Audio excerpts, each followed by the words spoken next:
Dans les années 50, Atticus rentre après avoir combattu en Corée pour son pays. À son retour, il ne reçoit que haine et discrimination en raison de sa couleur de peau. Il apprend à son retour que son père a disparu. Accompagné de son oncle et de la belle Laetitia, il devra aller à son aide à travers l'Amérique rurale sous ségrégation.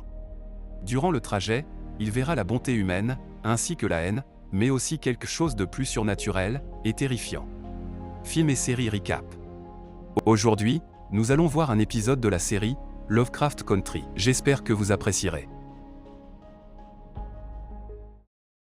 L'épisode commence avec notre protagoniste, Atticus, dans les tranchées en pleine guerre. Soudainement, de noir et blanc, la guerre tourne à la couleur au fur et à mesure que le conflit se transforme en bataille intergalactique avec des ovnis dans le ciel. Devant ses yeux, un alien descend d'un vaisseau. Derrière lui se tiennent des guerriers de différentes époques. L'alien a une forme féminine et une peau rouge. Elle prend Atticus dans ses bras, à sa grande surprise, avant d'être attaquée par le gigantesque Cthulhu. Ils sont sauvés par un joueur de baseball, Jackie Robinson, qui fend la créature en deux. Il les rassure, mais derrière lui la créature se régénère et attaque, réveillant Atticus. Il se réveille au fond d'un bus, les places réservées aux personnes de couleur. Durant le trajet, un pneu du bus explose. Les personnes blanches sont dépannées et amenées à la ville par des habitants, alors qu'Atticus et une autre passagère de couleur sont laissés à leur sort sur le bord de la route au milieu de nulle part. Atticus aide la dame avec ses bagages abandonnés, et les deux se dirigent à pied vers leur destination, Chicago. On apprend alors qu'il est revenu dans la ville qu'il a vu grandir, car il a appris que son père, Monrose, avait disparu. À Chicago, on fait la connaissance de George Freeman, le frère du père d'Atticus, et sa famille, sa femme, Hippolyta, et sa fille, Dee. George est un écrivain du Green Book, un guide destiné aux personnes de couleur pour leur trajet, leur indiquant les points qui les acceptent, et ceux à éviter. Atticus et George sont très proches, partageant une passion pour la lecture, très différente de sa relation avec Monrose. Il lui montre la lettre reçue de son père distant. Dedans, il écrivait avoir découvert la famille de la mère défunte d'Atticus. Il était obsédé par ça et lui dit qu'il est parti à leur recherche car un héritage lui revient. Il demande à son oncle de l'accompagner car la ville dont parle son père est une ville fictive de l'auteur, H.P. Lovecraft, du nom d'Ardham. George est réticent mais accepte de faire des recherches. Atticus continue son investigation et se rend dans un bar que fréquentait son père.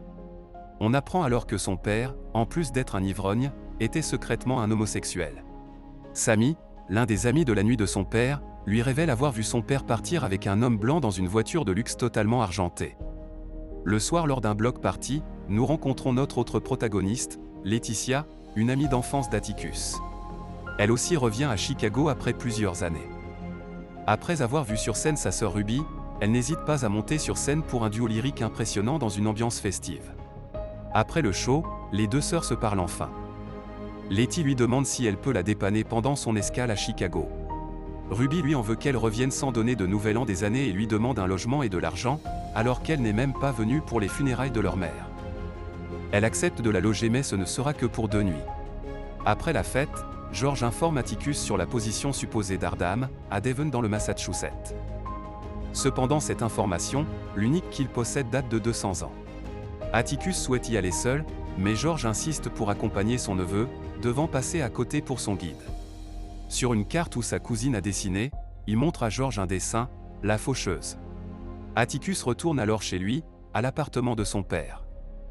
Dans l'ombre une voiture est garée, une voiture totalement argentée. Sans joie, il redécouvre l'appartement qu'il a toujours détesté et prend l'arme de son père pour le voyage. Dans un livre laissé par son père, une photo de lui et de sa mère. Avant de dormir, il appelle la Corée, et à la voix d'une femme qu'il a aimée, il raccroche le téléphone sans avoir pu prononcer un seul mot. Le lendemain, près de la voiture de son oncle, il retrouve Letty qu'il n'a pas vue depuis des années. Enfants, ils étaient les meilleurs amis, fans de science-fiction, et dès qu'ils ont pu, ils ont fui aussi loin que possible. Elle va les accompagner sur une partie du trajet, la personne ayant des informations sur Ardham étant le frère de Letty. George dit au revoir à sa charmante famille sans oublier de prendre les comics faits par la main de sa propre fille, aussi passionnée de science-fiction que lui. Notre trio traverse alors l'Amérique rurale suivant précisément le Green Book. Partout où ils vont, ils font face à la ségrégation et au racisme envers les personnes de couleur. Ne pas respecter le Green Book peut être une condamnation à mort. Ils arrivent à la ville de Simmonsville où George doit tester un endroit supposé sûr pour son guide, le Lydia. À leur arrivée, le nom est différent mais ils n'y prennent pas garde. À leur entrée, les clients sont surpris, et l'un d'eux-mêmes part sans finir son repas, jetant un regard noir au groupe en partant. Atticus a un mauvais pressentiment sur l'endroit, mais George insiste pour rester, lassé d'être traité en sourasse. Alors que Letty se rend aux toilettes, elle entend le serveur au téléphone. Il les dénonce, et appelle à l'aide, révélant qu'ils ont puni l'ancienne propriétaire, Lydia lourdement pour son grand cœur. Atticus et George attendent pendant ce temps-là le retour du serveur et remarquent que le bâtiment a été précédemment brûlé. Letty arrive en courant en les prévenant de fuir tout de suite. Juste derrière eux, une voiture remplie de pompiers armés de fusils. Grâce à la conduite forcenée de Laetitia, ils arrivent à sortir de la ville, mais les poursuivants sont tenaces. D'un coup, une voiture de luxe argentée s'interpose entre les deux véhicules avant de s'arrêter, provoquant le vol plané des racistes. Choqué, le trio fuit sans attendre son reste. Sortant du véhicule argenté, une femme blonde les observe. Ils arrivent finalement chez le frère de Letty, Marvin, qui a été contacté par George pour retrouver la position exacte de Hardham. Il a découvert des faits étranges. Le comté de Devon où est censé se trouver Hardham était un pilier de la chasse aux sorcières, et prophétisait sur l'arrivée d'un Satan noir. Autres anomalies, beaucoup d'étrangers disparaissent sans laisser de traces dans ces forêts, mais ils pensent que cela pourrait être dû au shérif, un être cruel et violent, Eustace Hunt. Hardham semble être un mot tabou là-bas, mais Marvin a permis de la localiser dans une zone précise de la région. C'est au centre d'un bloc de forêt au milieu du comté de Devon. Durant la soirée, George appelle sa famille comme tous les soirs, promettant à sa femme de l'emmener la prochaine fois pour son guide. Atticus à l'extérieur de la maison lui, est témoin involontaire d'une dispute entre Letty et son frère. Marvin, comme sa sœur Ruby, lui reproche de n'avoir pas été là lors des funérailles de leur mère qu'elle détestait, et ses emprunts incessants d'argent. George rejoint Atticus. La dispute lui rappelle la dernière fois qu'il a vu son père. Le jour de son départ, ils se sont disputés sur sa décision de rejoindre l'armée, et ils en ont fini par en venir aux mains. Pendant tout son temps à l'étranger, son père ne lui a jamais répondu ou écrit. Sauf cette lettre concernant un héritage. George essaie de défendre les actions de son petit frère, mais Atticus ne veut rien entendre, révélant que son éducation a été faite sous les coups de Montrose. Le lendemain, sans un mot, Letty les rejoint. Ils arrivent finalement à Devon. Ils tournent plusieurs fois en rond dans la forêt mais n'arrivent pas à trouver Hardham. Frustré, Atticus sort de la voiture, rejoint par Letty. Derrière eux, la voiture du shérif approche. Il les interroge avec hostilité, sortant déjà son arme. George prend la parole et lui répond poliment. Ils sont dans un comté de Sandown, signifiant que si une personne de couleur est découverte à l'extérieur après le coucher du soleil, les personnes blanches ont l'autorité de les pendre. Ils décident de quitter le comté, mais sont suivis de près par le shérif. Ils ne doivent pas dépasser la vitesse autorisée, car cela autoriserait le shérif à les arrêter. Après une intense poursuite pleine de suspense, ils parviennent à quitter le comté avant le coucher du soleil. Ils sont rassurés, pensant avoir leur vie sauvée, mais sur le bout de la route, les collègues du shérif bloquent le chemin, le fusil au poing. À travers la nuit, ils les emmènent profondément dans la forêt, les accusant d'être des voleurs, et s'apprêtent à les exécuter, un sourire aux lèvres, lorsque des bruits étranges se font entendre dans la forêt. Une énorme créature blanche attaque alors les officiers, leur arrachant des membres. Atticus et Letty fuient pour se mettre à l'abri, George est bousculé et abandonné sur place face à la lampe du bras arraché. Les créatures, des bêtes immenses albinos dotées de plusieurs yeux, dévorent et chassent sans pitié les officiers. Letty et Atticus trouvent refuge dans une cabane mais sont vite rejoints par le cruel Eustace et son adjoint. Il est gravement blessé, une partie de son épaule dévorée. George, resté sur scène et laissé en vie.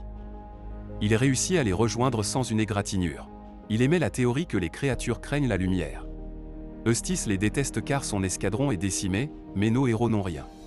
Atticus propose de chercher la voiture, pour se sauver protégé par les phares, mais le shérif décide d'y envoyer Letty. À toute allure et paniquée, elle se lance.